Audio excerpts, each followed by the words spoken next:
Resuming. Weird World Order broadcast. Dynaphones connected. Initiating broadcast signal in 5, 4, 3, 2, 1.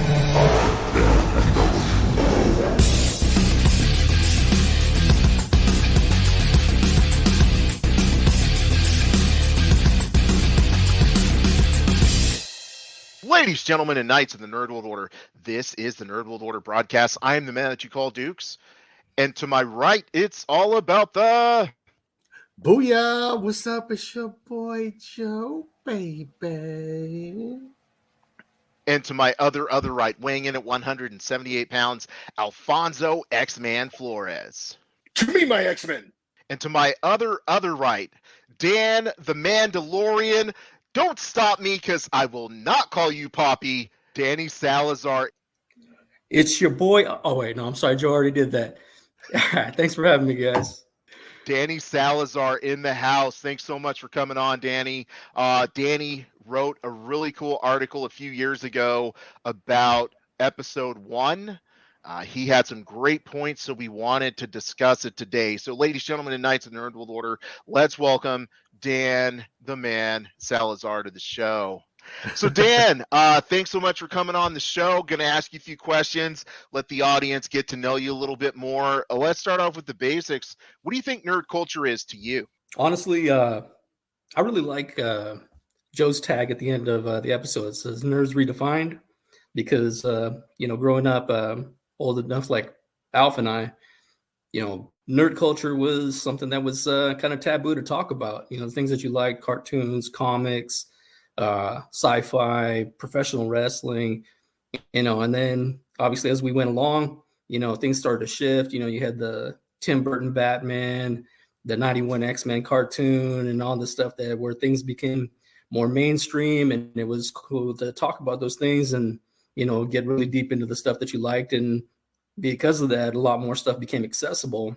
So, as it's grown, that's nerd culture. And then, and it's pretty cool that, it's accepted the way it is now. And we're able to let that nerd flag fly. I agree 110% with that, man. That's my whole thing. Is I feel like growing up, I feel like we had to keep our comic books in a brown paper bag, and we didn't want girls to see them because then we couldn't get dates. And now it's like nerds are cool. So I agree with that 110%. So what do you think exactly makes you a nerd? Well, I mean, what it comes down to is nerdiness, getting really deep into the things you like, whether, it's like we talked about, comics, cartoons, sci-fi, even things like music and sports. The deeper you want to get into it, the more specific you want to get into those things, you're getting pretty nerdy in there. And so like all the sports fans out there, guess what? If you're in a fantasy league, you're a nerd. It's so true. It's like they call fantasy football like D&D for sports guys. And that's really what it is, man, because it started out as like a math thing, and then you apply your sports to it, and suddenly everyone's into it. But, it's funny. I feel like sports guys feel like if you call them nerds, then they get offended. But I feel like at the end of the day, you can be a sports nerd, you can be a gym nerd, you can be a car nerd. It's about what you're passionate about. It's something that you want to live 24/7. So, yeah, you got me there, bro. I totally agree with that. What's your number one fandom? I got to go all the way back to Star Wars. Heck, I remember seeing Empire Strikes Back in the theater. My 4th birthday, which I still remember to this day, was probably the best one I ever had. Went into my parents' bedroom to ask for a glass of water, and they motioned over to their bedroom dresser, and they had about a dozen action figures set up for me. And that took it off for me. After that, I've been obsessed. Dude, that is pretty badass. And I like how that story ended up because I wasn't sure where it was going. You know, you're like, because my parents were always like, stay away from the dresser. I don't know what was in the dresser, but they were always like, stay away from the dresser. So glad that worked out better for you than it did for me. Probably toys as well, but yeah, I don't know. Not toys I wanted. Let's see here. Who's your favorite nerd? Or sorry, your favorite hero. I'm your favorite nerd. Who's your favorite hero? Of course. My favorite hero. I think I actually got to go with Spider-Man. You know, as a kid, we had the 60s Spider-Man cartoon. Occasionally we'd have the Saturday afternoon movie with the Japanese Spider-Man, which was corny and cheesy as heck. But, you know, at the time it was pretty awesome to see Spider-Man actually in a movie.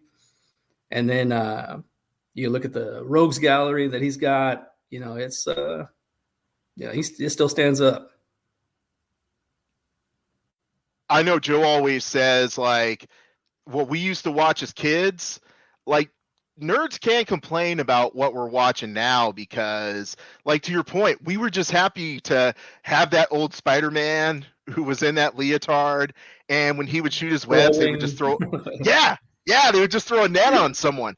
But I was hyped, you know, every time it came on. So I'm 100%. Spider-Man's not my dude. Like, I could never get into Spider-Man. But here's the thing, right? That's the guy that we had when we were kids. You know, we had that old 60s cartoon.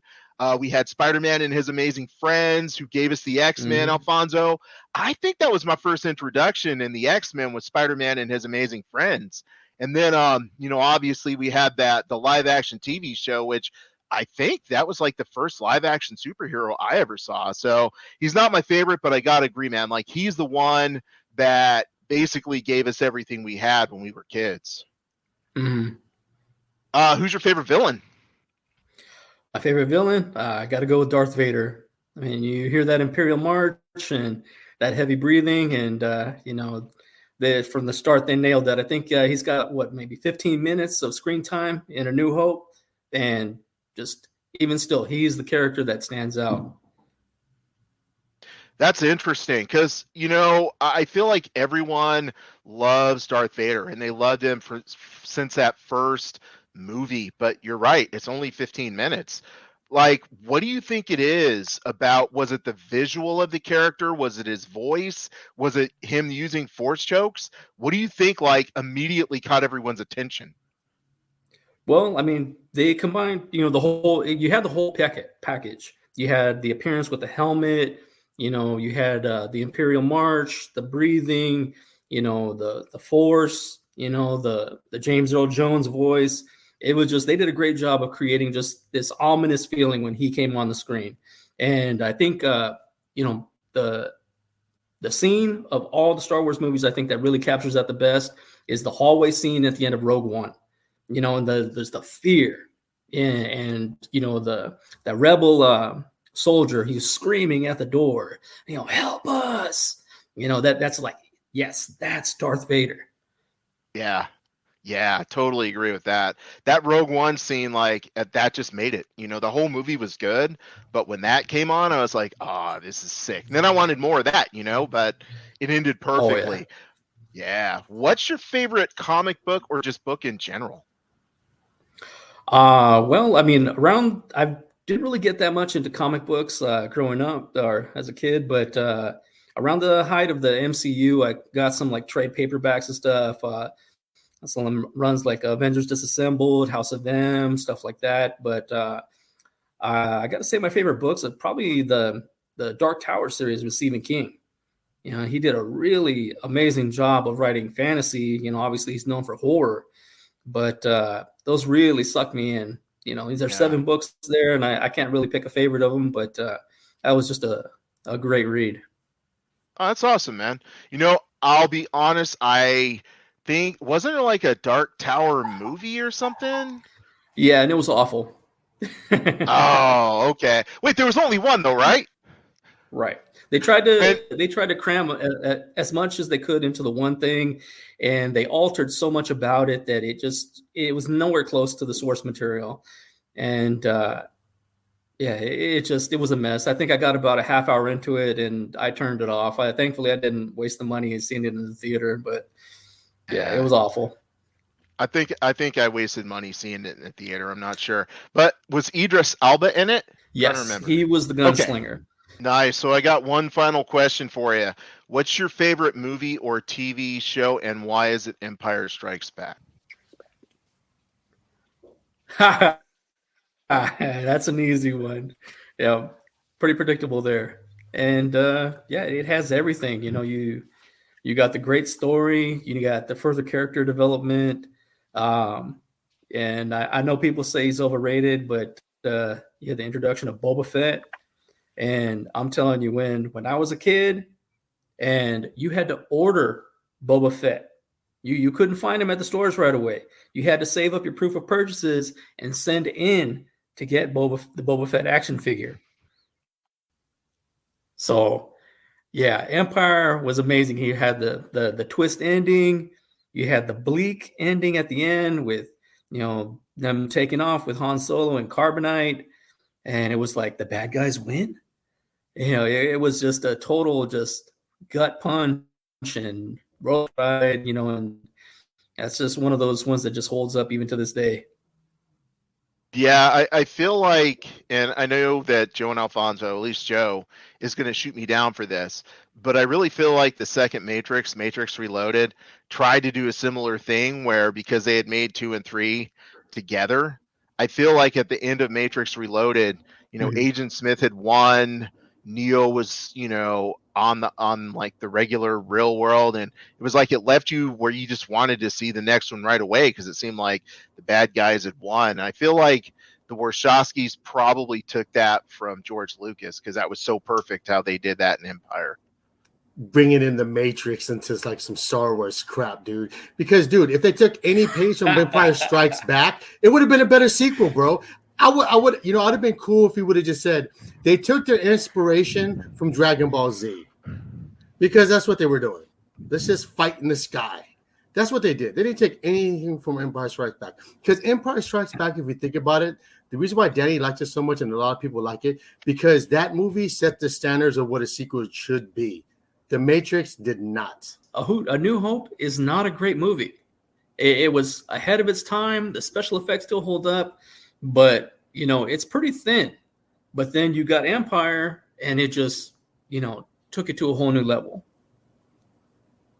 Yeah, I think, but like you gotta take in the case of when they made that movie, no one was thinking it was going to do anything anyway. So when George Lucas did do it, it was just like they gave him money to make a movie, but he didn't really go into detail because nobody knew it was going to be successful. And because it got successful, that's why Empire Strikes Back is a lot better than the original. I agree. We call that the Matrix. Now, how come every time somebody's talking about the Holy Trilogy, you got to throw the Matrix into the mix? Because the X-Men trilogy, if you want to call it that, is possibly the worst trilogy ever made. So you can't even say anything. I'm talking Star Wars, the Holy Trilogy. I'm not talking about. Oh man, that was pretty good stuff, though.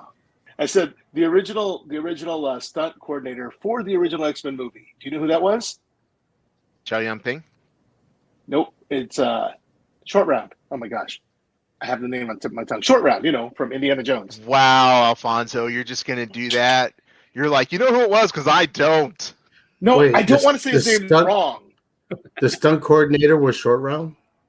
Yeah. No, it was Yin Wu Ping. What? It was Yin Wu Ping, bro.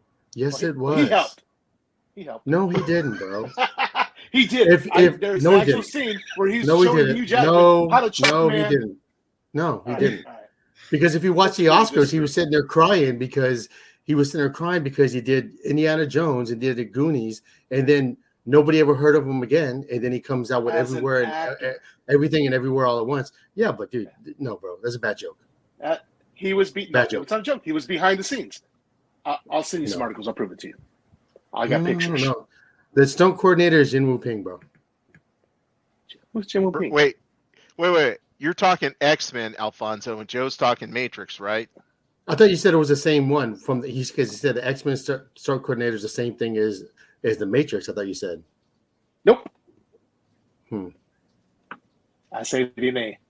So basically, what Alfonso's saying is that the stunts in X-Men sucked, Yep. and it was Blame Short better. Round. It was better for Whoa. Short Round to be in front of the camera instead of Yeah. behind the camera for some Yeah. horrible stunts. Right. Okay, guys, are you ready to get into this Danny's article? Yep. So, Danny, let me start off by asking you, what was your motivation for sitting down and putting pen to paper or fingers to keyboard and talking about elements of the episode 1 that could have been changed to make it better? Well, I mean, as I mentioned in the article, it was the re-release of The Phantom Menace in 2012. So I wrote this actually 11 years ago when they re-released it in 3D. I took my son to see it, and I'd actually obviously seen it, probably a dozen or more times since it was released in '99. And when it first came out, it was awesome. Went and saw it like 4 or 5 more times at the theater. But the more you watch it, the more you kind of pick it apart. And then obviously the rest of the prequel trilogy was kind of disjointed and, left you, with questions or, a lot of ideas that these are things that we could have changed. And so watching it again in 2012 next to my son, who was just wide-eyed and, I think he was about 6 years old at the time.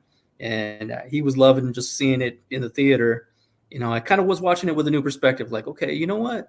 If, certain things were changed, it could have changed the whole trajectory of the whole prequel trilogy. So, obviously since then, Favreau and Filoni have done things with, Clone Wars, Rebels, the series and Rogue One, with, all the subsequent content that they put up since then.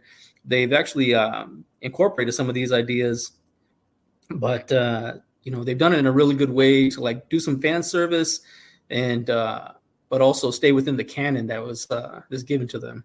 I think that's a really good point. And Alfonso, I'll definitely let you jump in here in just a sec, because I feel like Joe was always telling me about Clone Wars and Ahsoka, and I was like, oh yeah, whatever.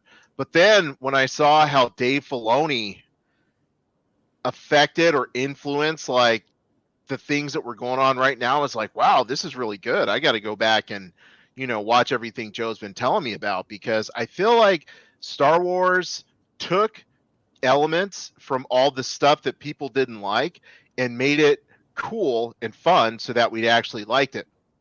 And they filled in those gaps with Clone Wars, and Rebels. I feel like they really filled in all those gaps. So they took, I'll say, marginal material and made it really good. What do you think about that, Alfonso? Oh, most definitely, man. The fact that Dave Filoni is on the project, there's been a huge resurgence of people just wanting to go back and watch Clone Wars, wanting to watch Star Wars Rebels, and I was one of those. I've watched a little bit of Clone Wars, I watched a little bit of Rebels back in the day, and I never really finished it, even though it piqued my interest.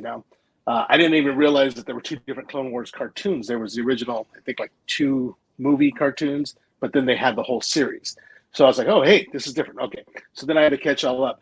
I couldn't quite commit myself to watch that many episodes, but luckily Disney Plus has this thing where you can watch the key episodes for Ahsoka, the key episodes for between that and Rebels for Ahsoka and for the Blue Mandalorian, Katie Sackhoff. Man, my memory is shot today. Bo-Katan? So Bo-Katan. Thank you. Yes, Bo-Katan.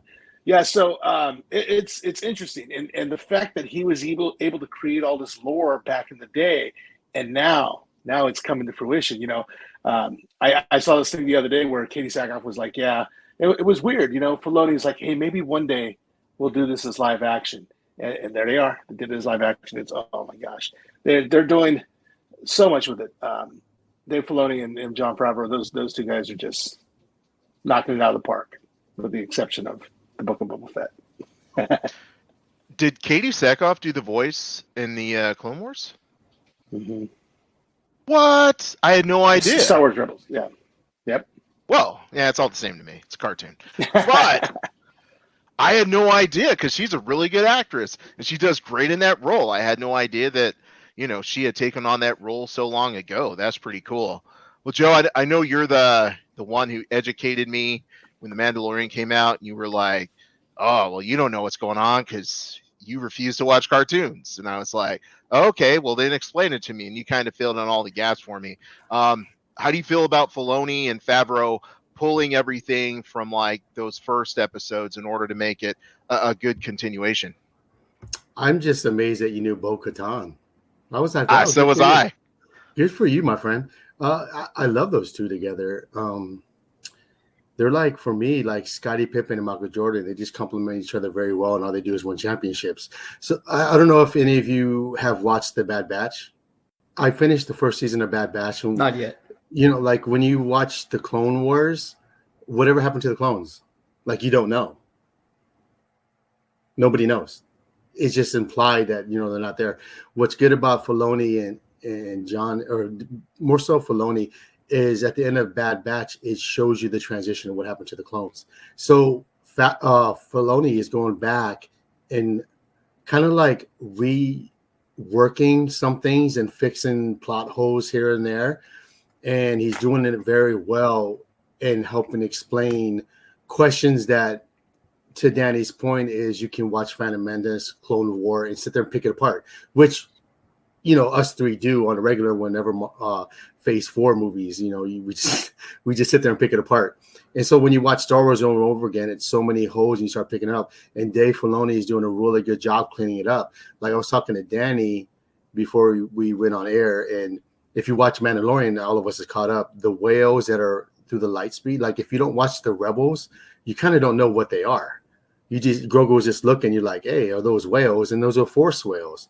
And so unless you watch the Rebels, Mandalorian was really keen everything with the Rebels, from Ahsoka to Bo-Katan to, we're going to talk later, Darth Maul was in Rebels. And so he's really connecting everything into the Force whales in there. And his whole universe that he created with the Rebels, he's tying it into the Mandalorian, which I think is awesome. Thank you, Joe, for bringing it back to something I had no idea what it was. The Force whales. I didn't know. Yeah. Thanks for reminding me of everything I don't know in Star Wars. So one of the things you talked about, Danny, and I want you to cover it a little bit, is you talked about how Anakin's age could have been progressed in order to create a better character. Can you go into that a little bit? Yeah, I mean, for as appealing as it might have been to George Lucas to have him as 10 years old and a little kid running around yelling wizard and, everybody calling him Annie, it just didn't add anything to the story. And it made it really awkward in his first interactions with Padme, that she's 14, he's 10. And it's like, okay, are you an angel? But you progress that age to 14. Okay, now they're the same age. It gives him an opportunity to establish his reputation more as a pod racer with these. It establishes connection with his mom a little bit more. So, it should have been more of a struggle internally for him to leave her behind and go on and Obi-Wan. And so, that kind of adds to that element to it, because, that inner conflict, should have been more of what drove him to the dark side. And so, you have a little more history there, have him at 14 years old when they find him in Tatooine, as opposed to 10. And it connects the story better. And so then 6 years later, instead of 10 years, they, reconnect on Coruscant. And, and now they're both 20, and it's, a little more of that, kind of, ooh, how you doing? But, it just, it connects the story better, and it makes for more cohesiveness, I guess you could say, rather than just having him as a little kid and the cute thing. Yeah, I never felt comfortable with that whole interaction, that dynamic, because I felt like he was a little kid and she was a teenager, and 10 and 14, as far as interest and maturity, there's just a huge gap, So, he's Mhm. still playing with toys, and she's moving on to more mature things. And even though they did progress it to like years later, now we meet, and it's like this.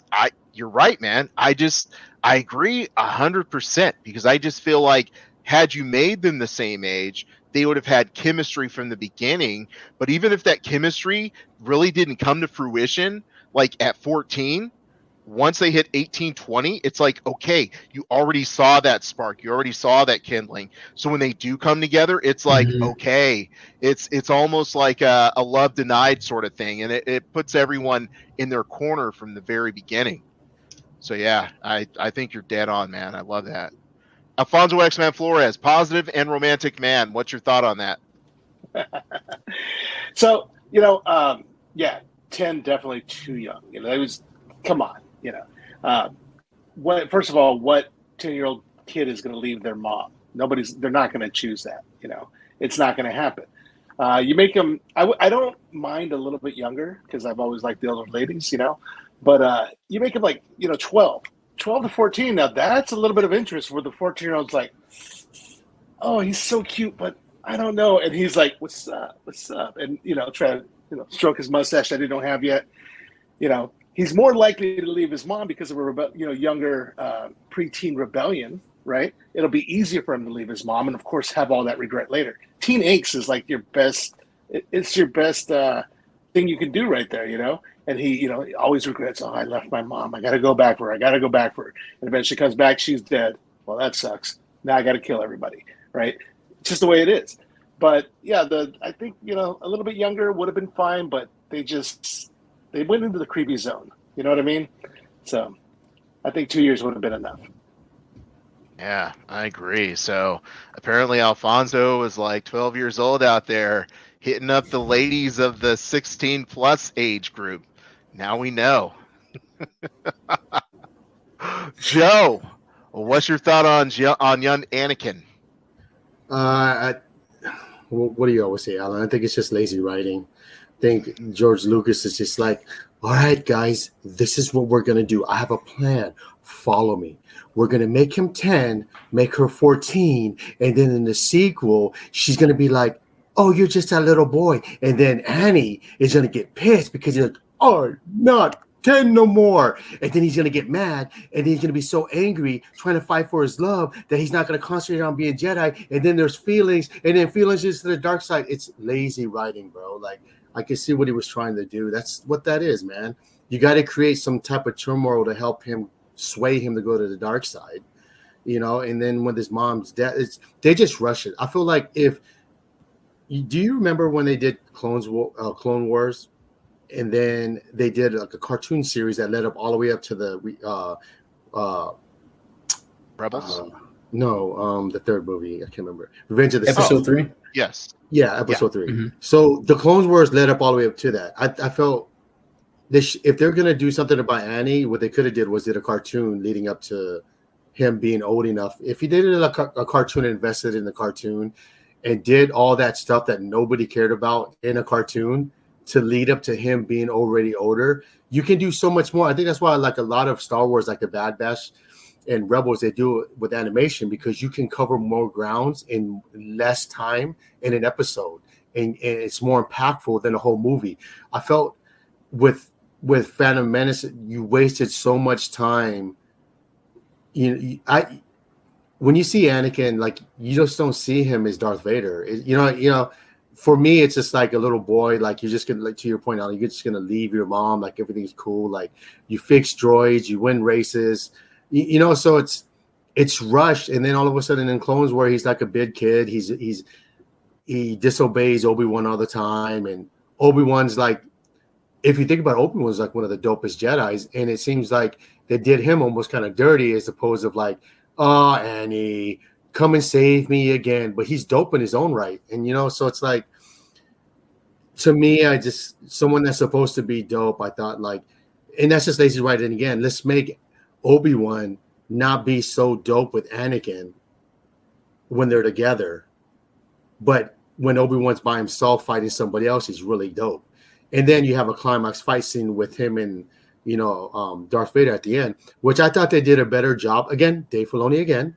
I think they did a better job in the Obi-Wan series for that fight scene, because that's how it should have went down. Like the way they created Obi-Wan, going through anxiety and depression for losing his friend and letting, like the whole universe down, for him to fight basically his best friend in the turmoil and then see him get strong again.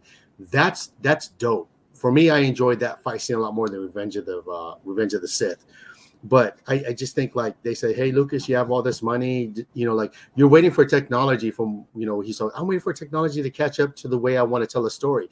Well, you didn't tell a good story, but the technology was there.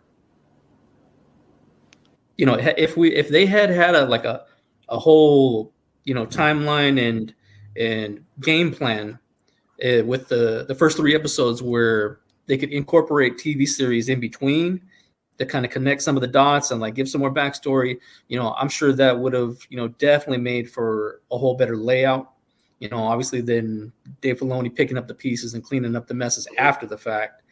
And, and as you and I, Alan, discussed before, going into it, it seemed like George Lucas was trying to appeal to the younger demographic anyways, and already thinking merchandising, video games, things like that. And so we're going to have the hero as not a teenager, but a little kid that other little kids could relate to.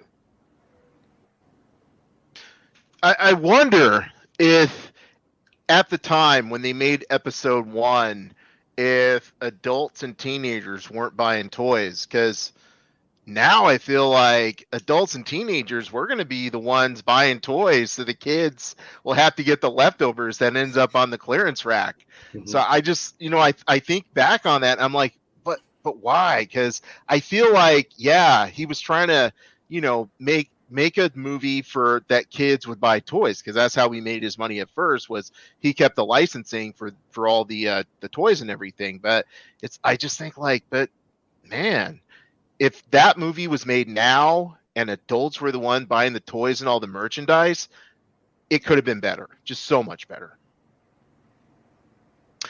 So I'm going to jump into point 2 of what Danny talked about. And this was the most confusing thing for me in Star Wars period. Let's get into those midi-chlorides. Danny, can you tell us a little bit about what you disliked about that? The midichlorians, it really kind of discredited the whole concept of the Force, that they established in the original trilogy. As Obi-Wan, says it to Luke Skywalker, it's an energy field created by all living things. It surrounds us and penetrates us. It binds the galaxy together. And so it's just overarching, presence and energy that if you're Force sensitive, I guess you could say that you could tap into. But by introducing the chlorines, it's like, okay, so, if you don't have these little parasites in your blood, then you're not even capable of, using the Force. And yeah, it was just a totally, unnecessary, thing to add into the mix. And it had no payoff, like none. It's like they never went back to it because it was so dumb. Yeah. And I was reading your article and I was thinking to myself, could they do like a midi-chlorian transplant or something like that, where you could put more midi-chlorians into someone, then they would have more Force, like they'd be more powerful in the Force? I'm like, because it was just so absurd. Well, we're going to do a test. Okay, let's see here. Yeah, look, you're Force sensitive. What? And it never paid off. That's my thing. You introduce a concept, it needs to pay off sometime, and it just never did. Alfonso, what's your thoughts on the midi-chlorians, which I wrote down to say correctly? My thought is this. It's nothing more than a way for men to measure something to say that theirs is bigger. You know what I mean? Darth Vader got the biggest one out there, right? Biggest count, right? That's what we're talking about here. This is what it is. From day one, it's one of those measuring contests where you just got to throw it on the table. Who's got the biggest? That's all it is. So, Alfonso, you're saying the big black guy had the biggest one? Joe, go ahead. Thank you. With a deep voice. Oh no, Uh, we went there. way to hype up Alan there, buddy. Yeah. On that note, yeah. I think it's just lazy writing. Like to your point, Alan, they never go back to it. Like Michael Jordan's the GOAT because he just happened to be the best player ever, in my opinion. Why can't Anakin just be the strongest Jedi at the time? It's very simple. Like no one's going to be like, everybody to that point knows that Darth Vader is one of the strongest Jedis and went, to Sith. You don't have to come up with some malarkey about the, Malachorians. You know what? And then you come up with a name that nobody can pronounce because nobody cares. Yeah, midi-chlorians. Oh, man. And I'm hoping they bring it up at some point, No. Just... No. Okay. I agree.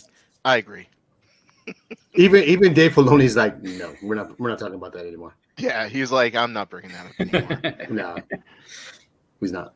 Yeah, so moving on to something that other people hated, but I personally did not. I liked the character once a theory was thrown out that Jar Jar was a Sith. But I thought Danny brought up some really good points, which is you could have done a lot of things just to make him a character that wasn't so annoying, not necessarily likable, but not so annoying. So Danny, can you run through the Jar Jar improvements you came up with? Well, I mean, obviously, he could have served a purpose. I mean, he did serve a purpose in episode 1. But one, obviously, get rid of the annoying voice. We don't need the muy muy blah blah blah. And it was probably a merchandising whatever kind of catered to the little kid humor. The kids are gonna love this. They're gonna laugh. It's gonna be hilarious. But anybody else that was over the age of 15 probably just couldn't wait for him to get off the screen. But, instead of having the klutz, who ends up, accidentally becoming a hero, have him, be shunned. The Gungans are a warrior culture, have him be shunned for cowardice. He didn't want to fight. And so then, he ends up crossing paths with Obi-Wan and Qui-Gon, and then they have the big battle with the droids and everything. And he's able to redeem himself. And then we leave him on Naboo. We're done with them. There you go. As you're talking, I was thinking to myself that Jar Jar Binks is everything wrong with Marvel Phase 4. Because I feel like every Marvel Phase 4 movie has a Jar Jar Binks character. Where it's like he's funny for no reason, he's kind of goofy, and he's only in there to appeal to the kids. And they could have a good backstory, but they're just like, we're just going to throw him in here for comic relief, And so it's interesting because, like I said, I thought Jar Jar could have been cool. Everything you're saying, that's what I would have liked. But it's like they dumb it down and water it down to the point where it's like everyone hated this character. And they could have just done so much more with him. However, Alfonso, being our positive ray of sunshine, probably liked Jar Jar more than anybody. Misa like the Jar Jar Binks. Okay, so here's the thing. Star Wars is about few things, and you guys got to look at this for what it is. It's about the moments. Doesn't have to be the best movie. Doesn't have to be the best story. It's about the moments. It's about that. It's about the quotes, the famous quotes. Who shot first, or whatever the quotes are. But it's also about the voices. Everybody's cool with do or do not. There is no try. Right? Everybody's cool with that. Right? That's what Jar Jar was. Oh, muy fun. Misa thinks we should go into the water. Annie, you all grown up. I did like him in the first one. Little comic relief. Everybody's got to have the village idiot. So it's just the way it works. You got to have somebody you can play off of. All right? You're right, Danny. In your article, I agree 100%. What the hell is he doing in the Senate? He doesn't need to be in the Senate, right? Although they did make him a patsy, they put him there for a specific reason. So, because nobody else is going to be dumb enough to do that, right? To do what he did. They needed somebody that can just, hand up the bottom, and that's their puppet, right?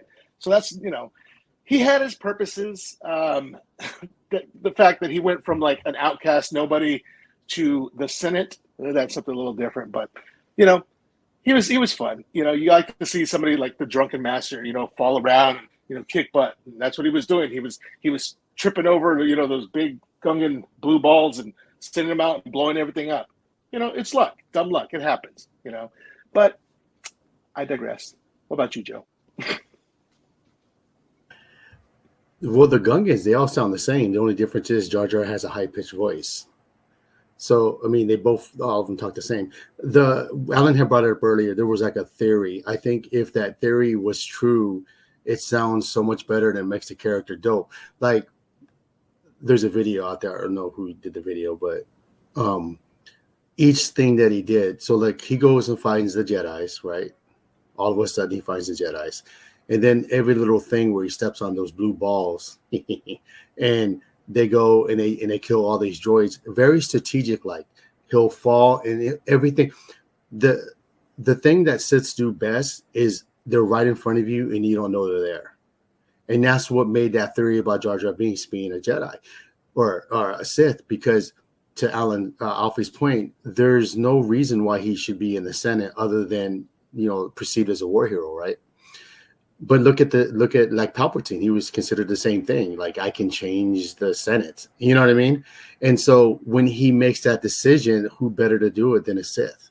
And so I think if they did it that way and they cleared up, it's funny how like we don't make the movies, we don't write the stories, but people can come up with so much better storylines than the actual person that made that. Because if you switch it and you make Jar Jar a Sith, how much cooler is that character, and how much does everybody like the character now because they're like, oh, and then you go back and rewatch it. Because that's one thing that Marvel did good prior to Phase 4 is connect everything from Phase 1 to Phase 3. You've seen the new movies, you're like, oh, I remember that scene. And so when you rewatch the movies, you're like, oh, you see, that happens later on. And if they did that with Jar Jar Binks, I think it would be more successful and everybody would like the character a lot more. In my mind, I think he's a Sith. And so that helps me not be as bugged up as much as most people think about, Jar Jar Binks. Because in my mind, he's a Sith. And that's why he did what he did. It's funny, when I go back and I watch episode 1, I actually watch it waiting for the moments that validate that Jar Jar is a Sith. And it just makes it so much better. So, Joe, you're right. It completely changes everything. Doesn't necessarily, it doesn't pan out, but neither did the midi-chlorians. So, you can't ask for everything. You know what? I do have one counterpoint to that theory, though, is that as powerful as Sidious was as a Sith, wouldn't he have noticed or known or sensed that there was another Sith in the mix? And would he have allowed that, from a competitive nature, So, well, to answer your point, your question is, what was Count Dooku? He had Count Dooku, and he also had Darth Maul. So who's to say he didn't also have Jar Jar Binks? True. And so he had a lot of Sith, and and then if you look, and what's good about comics and other books is, in the comics, I think you were telling me, Alan, because you were reading it, Vader had his own death squad that he trained that, like Palpatine didn't know. So we don't know if Palpatine had his own, right? And so he could have had Jar Jar Binks say, yo, this is what you're going to do. You know what I'm saying? So, that's the way I would perceive it. Love it. Point and counterpoint. If there's one character I never liked from A New Hope, didn't like this character in anything, even in the new TV show, even in episode 1, 2, and 3. I never liked Obi-Wan. I was happy when he got sliced in half. But Danny has some interesting thoughts about, what could have made Obi-Wan a little bit better. So, Danny, what do you got? Well, I mean, as important as he is to the whole story arc, him being Anakin's mentor, and eventually him having the battle with him on Mustafar, he doesn't play a real big role in Phantom Menace. He's more of a sidekick. Qui-Gon is the main Jedi, and he's the one kind of pushing everything in motion.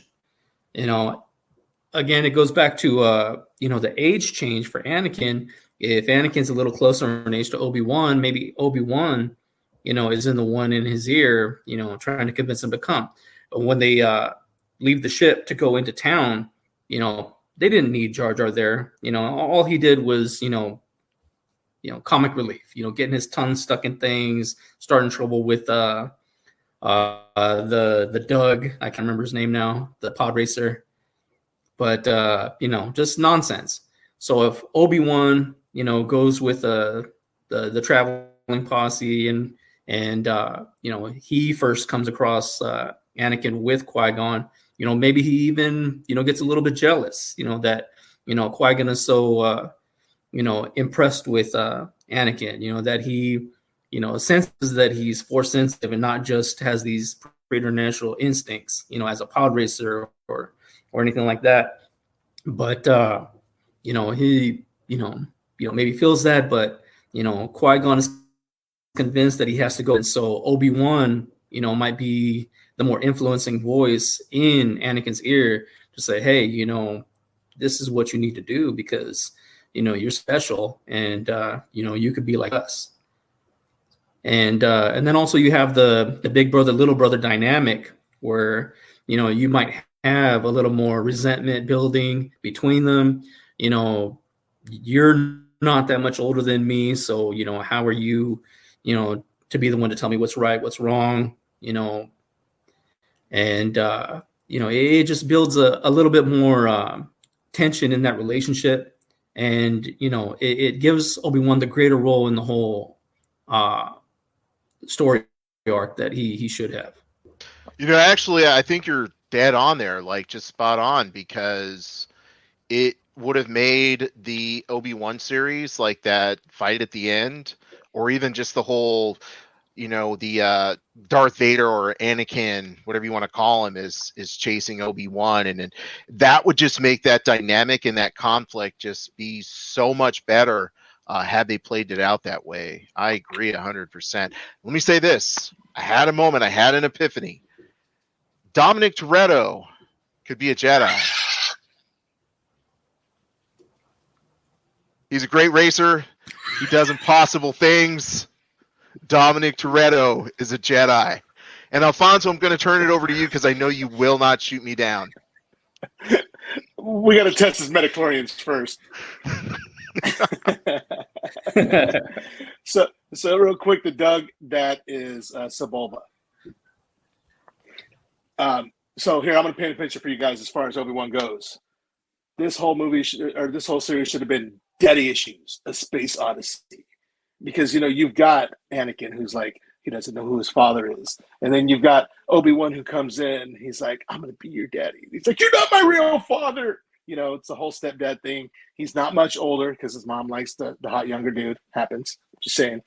And he's like, I'm going to show you the way it is. I'm going to help you out. I'm going to teach you. And he's like, I'm better than you. I can be better than you. I don't need you. So that's all it was. And later on, he was a surrogate father for Luke as well, right? And then, of course, Annie sees that, and he's like, what? No, you're my dad, and then I'm going to strike you down. And, that's the way it went. It's all about daddy issues. Star Wars, that's all it is. Star Wars, daddy issues. I believe it's Star Wars, family, a la Dominic Toretto. I am Groot. See, you again, you don't watch the Clone Wars. So what the Clone Wars did was create the relationship that you're talking about between Obi-Wan and Anakin. You see it more in the Clone Wars. So what you're looking for, if you would just watch the Clone Wars, it does pay off when you watch Obi-Wan series in the end, because you feel the pain, because the Filoni did so much better in the Clone Wars leading up to the actual movies that George Lucas did. And so when you watch the George Lucas movie, you don't get that they're vibing. But if you watch Clone Wars, the animated series, they're vibing all the time. And so that's what's lost in Revenge of the Sith. I think they made a really mistake of in the series. You don't really get to see how dope Obi-Wan is, because if you're trying to, Yeah, sorry, dude. Well, that was what really yeah. made Empire better than A New Hope, is the fact that he handed it off to Irvin Kershner, and rather than directed himself like he did, the first one. Yeah, but he wanted to take the reins again for the whole prequel trilogy. And while he is great with ideas and concepts and things like that, execution, story, George it's not there, and it takes other people to tell the story better and connect it better for him. Because you can't make a movie. You can't make a movie trying to make Obi-Wan dope if your whole movie is about Anakin. So you can't overshadow Anakin becoming Darth Vader with Obi-Wan. Where in the Clone Wars, the cartoon series, you can see how dope Obi-Wan is. Obi-Wan beat Darth Vader twice. That's all I got to say. So, I mean, for a dude that had much of those, we will not say that dumb name because it doesn't make sense. For someone that had more of those little molecules of the big bad brother, it didn't work because he did get defeated by Obi-Wan twice. That's all I'm saying. They're at the club, right? If Obi-Wan's at a club with Darth Vader, bro, and the girls are like, "Yeah, we like the big bad bonus guy," and Obi-Wan comes out of nowhere and says, "Hey, I can still work it." And like, "Oh, how much you think I can work it?"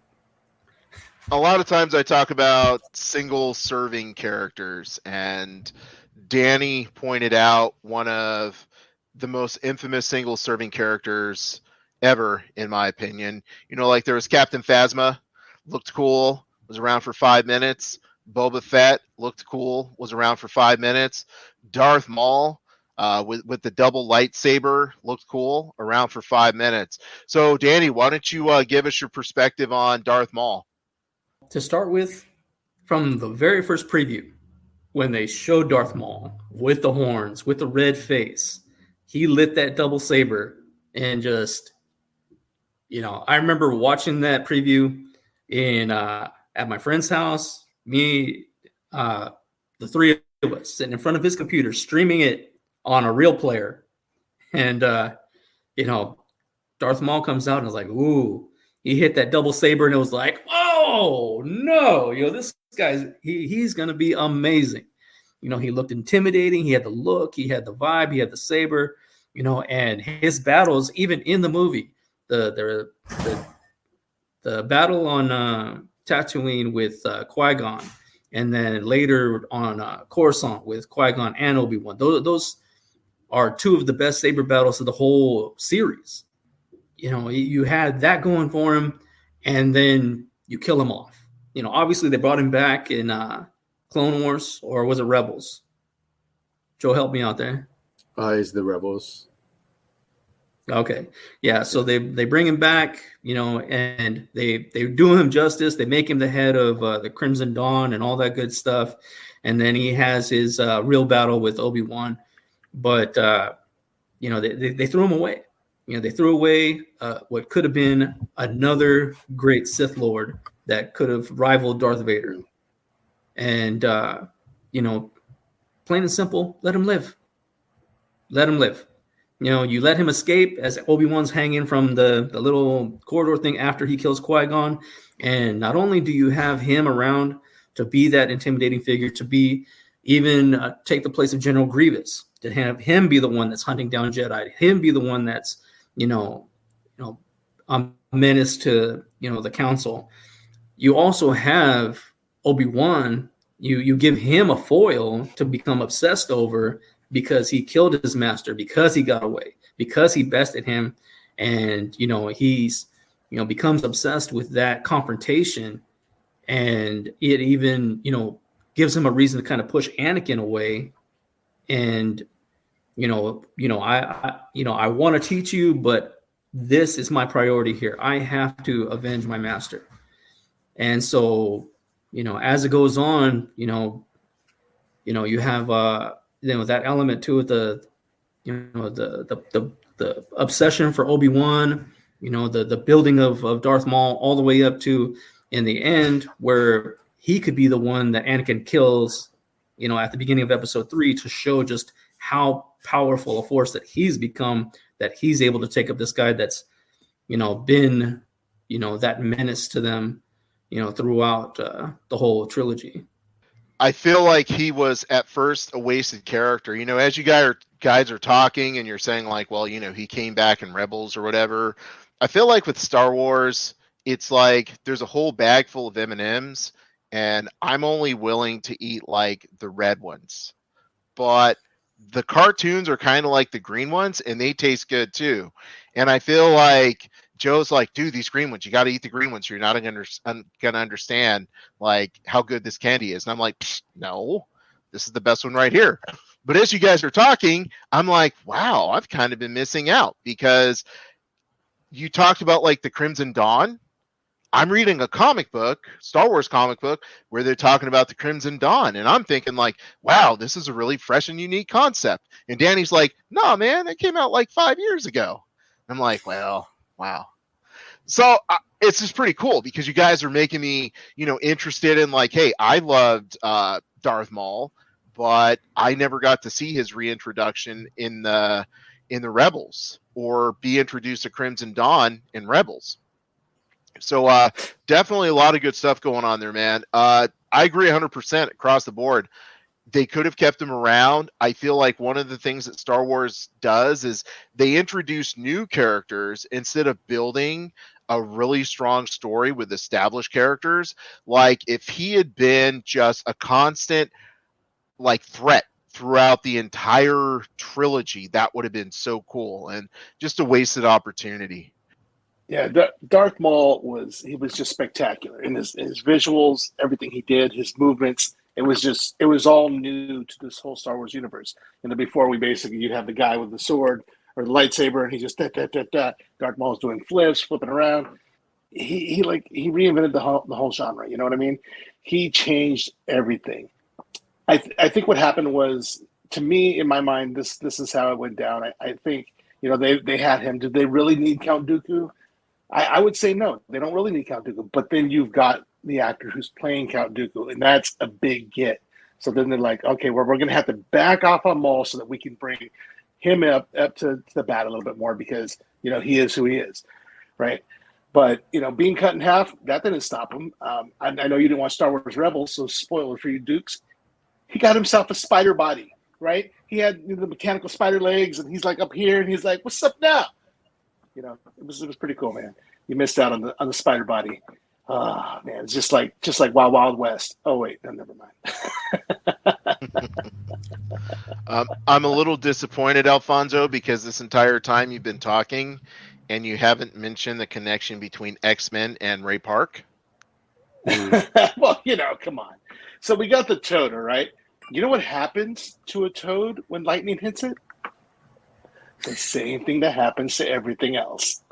You know, it's sad that such a cool character like Darth Maul could also be the same actor who was Toad. But that's disrespect. That's what that is. Snake Eyes too. Oh yeah, he was Snake Eyes. I'm fine with that. Snake Eyes, Darth Maul. That is the same, you know, ballpark. Toad. You remember when I met Ray Park? Remember when I got a picture with him? Because we had to get an autograph for the figure for, I can't remember his name, Bruce. Brett. But yeah, dude, I was like, hey, it's funny how people know you're Darth Maul, but I remember you as like, you know, Snake Eyes and Toad. He said, hey man, you want to take a picture? I said, why? Yes, I would like to take a picture with a dope guy like you. Hey, you guys get this. So I'm at Comic-Con one year, right? And they're having this thing where you could try out to be on the DVD Star Wars Trivial Pursuit, right? So they bring me up on stage, they have me read some lines, they give me a free T-shirt, and they interview me, right? And they're like, so who is your favorite Star Wars character? And I look over, and Ray Park's at the table right next to me signing pictures. So I took this opportunity. I'm like, Darth Maul, Ray Park right here. And then, you know, everybody applauds at me, like, kind of does one of these numbers. And they're like, oh, Ray Park, we didn't realize you're there. Come on up. So he hops up. He's on stage next to me. I got my arm around him. He's a little shorter than I thought he would be. But, you know, he did an interview with me. It was super cool. We got some good pictures. I got some good video footage of that.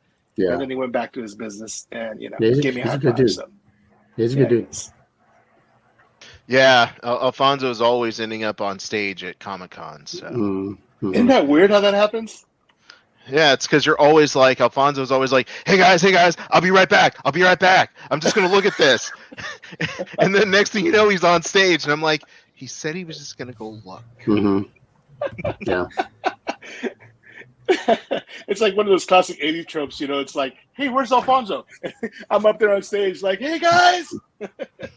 Yeah. Yeah, that's not even a classic 80s trope. That's just our life at conventions with Alfonso. Pretty much. Yes, sir. Sounds like lazy writing, guys. Oh, Hey, Take a shot. that's why Alan and myself always walk away and walk around. yeah. We're like, we know he's going to be at least half an hour. We'll come back. Yeah, exactly. That's what we do. We've done it every time. Yeah. Yeah. With the Darth Maul thing, again, like he was, now I was thinking about it. He's also in Clone Wars.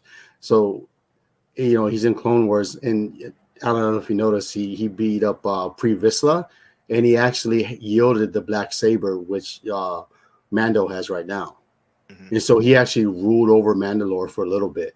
And so, again, Dave Filoni goes and picks up the pieces and re-assimilate, Darth Maul back into the Star Wars universe. And then had a nice little closeout in the Rebel, or the last episode of Clone Wars with Obi-Wan and Darth Maul, like the last battle scene. So that was pretty good. So there was like he fixed it and gave it in the middle, gave it the end. I think George Lucas didn't understand how well of a character he created in Darth Maul. What was dope, you remember the trailer was like, and then like the blades come out, the dual blades. And that's the first time you saw like the dual blades come out. And you're like, whoa, I've never seen that before. It's pretty cool. And for me, because I like Kung Fu movies, I really appreciate it because it was like a staff, like, so like I really enjoyed that. But I don't think George Lucas understood how a dope character like that. And I think that's why he killed him off and didn't realize that people gravitated to. You're creating a character that everyone loves as an icon, is a Darth Vader, and you're creating a little Anakin that no one cares about. Even in his teenage years, no one cares about that. Everybody, the whole time, wants to see him be in the black suit. So when you have Darth Maul already in a black robe, he's red, got spikes on his head, a dual lightsaber, everyone gravitates to that because you're like, whoa, this guy's dope. And then you kill him off and you get no pleasure out of that because that's the best part of Phantom Menace is Darth Maul. And you bring in Count Dooku to, Alfie's point, it's a well-known actor, but no one cares about that. You care about Darth Maul because Darth Maul is better than Darth Sidious. And so when Anakin beats Darth Sidious, to you guys' point, it would be better for him to beat Darth Maul because there's a better payoff. But again, Filoni is fixing it. So that's what he does, is Filoni the fixer-upper. Dukes, you missed it out. The one scene where Obi-Wan fights Darth Maul at the end. Oh, Dooku, yeah. But that one, no. The scene where Obi-Wan fights Darth Maul in the Clone Wars, I think it was the Clone Wars. It's pretty sweet because he goes up to him and he goes with the classic Obi-Wan stance, his lightsaber out in front of him. And then he switches over to the other Obi-Wan stance. And then he switches to the stance that Qui-Gon started with. There was 3 different stances, but it was so representative of like every stage that Darth Maul had to deal with. Dooku still does serve a purpose in the way that he could be the guy still that gets the so he could ask a guy who's working behind the scenes. Maybe he's on Geonosis. Maybe you put Darth Maul in that spot, but you don't have to completely throw away Dooku because Christopher Lee's awesome. But he could still serve a purpose in the way that similarly Jar Jar could have. Here's the thing with that. In those movies, I'm have to disagree, bro. He didn't serve any purposes. He was whack. He was a waste of time. No one cared when Anakin beat him. Like when Anakin finally beat him, no one was like, oh, hey, because Darth Sidious to me didn't seem that strong. However, again, you know, Dave Filoni behind the wheels again. Tales of the Jedi, the animated, you know, like the anime shorts, where they had Count Dooku, Awesome. and they had a few stories that led up to him switching sides and being more towards Sith. And so, I mean, they even filled, like, again, Dave Filoni's a genius. He fills the gaps. What's her name? Plume? I can't remember. Well, one of the Jedi's, kind of like Yoda, I think, if I'm not mistaken. Anyways, she was like, hey, Count Dooku, I see where you're coming from, and you're right, but we can go about it a different way. And he ends up killing her. And him killing her is what made him switch to a Sith. So the backstory of that, again, Dave Filoni goes back and just cleans up all that stuff. And he makes Count Dooku more relevant because of that. If those episodes aren't out, you don't care about Count Dooku. He's nothing. But watching that, because he's Qui-Gon's master and Qui-Gon's his Padawan, you get to know Qui-Gon a little bit more, and you get to see their certain philosophy. So when Count Dooku says to Obi-Wan, I wish Qui-Gon was here because he'd understand, no one gets that because you really don't know Qui-Gon. Now, if you watch Tales of the Jedi, you get to see somewhat of how Qui-Gon thinks. And you know what? You can see maybe Qui-Gon switching sides and knowing what he's talking about. And so it's just terrible writing for the first three movies, I think. There's just too many gaps, too many plot holes, which Dave Filoni's fixing in a very nice way. I appreciate that. So apparently I need to watch Rebels, Clone Wars, and Tales of the Jedi. Yeah. Okay. And then Danny pointed out that there were 2 Clone Wars movies. There was just one. It was a series of shorts that aired on Cartoon Network. Yeah. And then they ended up compiling them all on DVD. And then they had a part 1. And then right before the release of episode 3, then they put out the second part. And those were pretty awesome. Those were more traditional animation. Yeah, it's pretty good. Like, dude, Tales of the Jedi, bro, there's a samurai Jedi. Sick, bro. Sick. And he was going around killing Siths, but he wasn't a Jedi. But he was going around killing Siths and taking their lightsabers and putting them on his waist. It's pretty sick, dude. Again, it's does that become canon? I want to say the whole thing is canon, but it's just like a different time period. It was cool. It was just like a little short story. Wow. I mean, with Star Wars, like any time period you make, bro, like you got to remember, like even though there's a Star Wars universe, there's other planets and other things that are going down, which Filoni and John are filling. You know, there's so much more story that you could do that in the same time period that happened as, you know, Star Wars in the same time, whether it's the prequels or like it's 4, 5, or 6, or 7, 8, and 9. You just don't know because it's the other side of the universe that, you know, a lot of stuff is going on.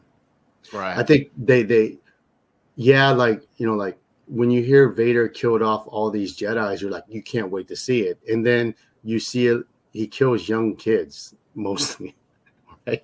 Those young Jedis, bro. That's not the payoff. Like, if he's supposed to be a big baddie, I would like to see him fight a bunch of Jedis at one time. I thought that'd be really cool. And then you can sell me on this guy being the dude. You know what I mean? But when you're killing little younglings, I'm like, bro, come on, bro. Or you're killing those little sandpiper dudes. Like, come on, man. Like, you're really not convincing me that this guy's dope. And then you're gonna sound like a whiny emo kid, you know, like Batman, and you kill her yourself. I'm like, what? Whatever, dude. Don't get me started on, you know, like the more I talk about it, I just get upset about that crap. Awesome. Well, this has been a fracking amazing discussion, Danny. Thank you so much for putting your thoughts together and sharing them with everybody. Do you have any thoughts that you want to take us out with? Well, I mean, obviously the critiques come from a place of, you know, deep fandom, you know, loving it since I was 4 years old, and, you know, so much, you know, putting Darth Vader, the character, on a pedestal. And the prequel trilogy is supposed to be the becoming of Darth Vader. So it should have been epic. It should have been, you know, an incredible. The story's there. It's just a matter of how you get to the finish line. And, you know, it should have been, you know, so much better than it was. And with that, this concludes this episode of the Nerd World Order broadcast. So until next time, ladies, gentlemen, and knights of the Nerd World Order, I am NWO. We are NWO. Nerds redefined. Oh yeah.